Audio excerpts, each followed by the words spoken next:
Hey guys, welcome to another video. In this video I'm going to tell you some reasons why I think you should get the ZenFone 2 over the Idol 3.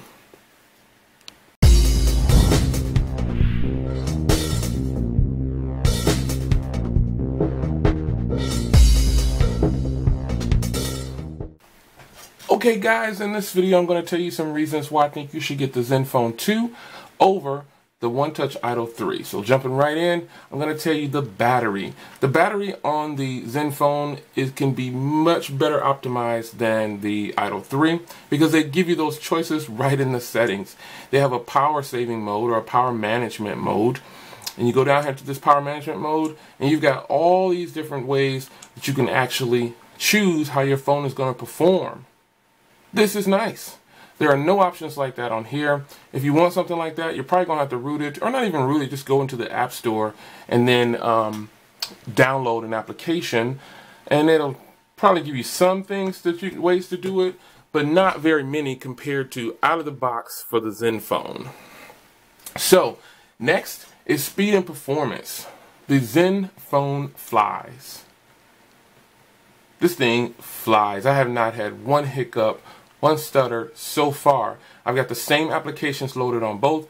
If you watch the unboxing, you'll know that I did a backup from this phone to this phone. So all the applications are there, and with all the bloatware that came with the ZenFone, I've only disabled it. I didn't uninstall it yet, but it still has a heavy overlay. And then I've got this icon pack on here. I've got all these things going on, but it still performs better. And one thing I'm going to show you right now is this. Look at how it does on the Idol 3. Now look at the ZenFone. Boom, fast, performance, gone. Next thing is customizations. Now we all know that you can customize any Android phone because we've got launchers, we have all different kinds of things just to make the phone look the way you want it to look. And that's one of the best things about Android. You can customize it however you want. Well, in this situation, the ZenFone gives you everything right out of the box. I just swipe up and I've got access to themes, icon packs, scroll effects, fonts, preferences, everything. I can do anything I want. I can change the color of my font right out of the box. I think that is a beautiful thing. The size, all can be done right from in the phone itself. No special settings or anything to go through. Just swipe up and it'll take you right into all these beautiful fonts that you don't have to pay for.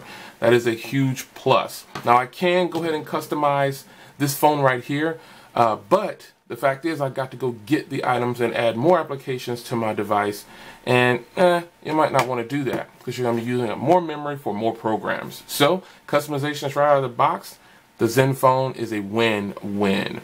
Next is the body of the device. This feels much more comfortable in the hand. Reason being is because it has a curve to it. Now it is much thicker than the Idol 3, but you see the curve there? There's a texture on the back of here, a little bit smoother, but they're about the same, but this has a curve to it and it falls into your hand just like the G4 or the Moto line. It falls right into your hand. When you're holding the Alcatel Onetouch, it starts to feel boxy. Now before I had the ZenFone, I was like, wow, this phone feels fantastic. It's curvy, but now I have the ZenFone. The ZenFone feels a heck of a lot better in the hand. So next is the button layout. The button layout on the ZenFone is much more doable or easier to get used to because of phones like LG.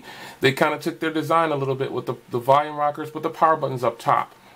Nothing on the sides of either of these, just on the top. On this side, you've got this awkwardly placed power button, and then the volume rockers way up top as well. Now I have large hands, and I still have an issue with dealing with this, trying to get my phone powered with the power button or turn the volume up. I have to use two hands, which is kind of silly. So the button layout. Now the next thing I think is kind of important to some people. It's important to me. I like to carry multiple devices, but it is important to me though. But still, I probably won't ever use a dual SIM phone, like put two SIMs in there, even though I could. But this is a dual SIM phone. You can actually do 2G on one if you got a phone number that you just need to have calls on and you got to get those calls. You can put that on the bottom SIM and then put the 4G LTE SIM on the top. There's two SIMs slots in here. So while I'm talking about it, I'll show you if I can get this back off. This back is treacherous to get off. There we go. So you got a 2G SIM at the bottom and a 4G LTE SIM at the top and an SD card slot. Beautiful thing. Next is the way they look.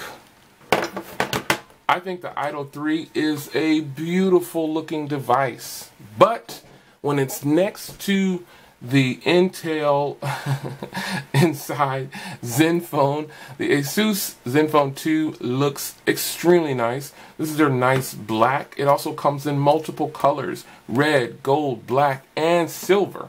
So you can't beat that. You can make this look any way you want it to look. I really enjoy this layout on the back. The look of this phone is extremely nice. So there you have it. That is my take on why I think you should get the ZenFone over the Onetouch Idol 3. Stay tuned. If you know what's coming up next, it's probably already posted, but I've got the reversal on why I think you should get the Idol 3 opposed to getting the Asus ZenFone 2. Stay tuned. Alright guys, I appreciate you joining me in another video. Go ahead and hit that subscribe button if you want to see more videos like this, and thumbs up. And I will see you in the next video. Take care.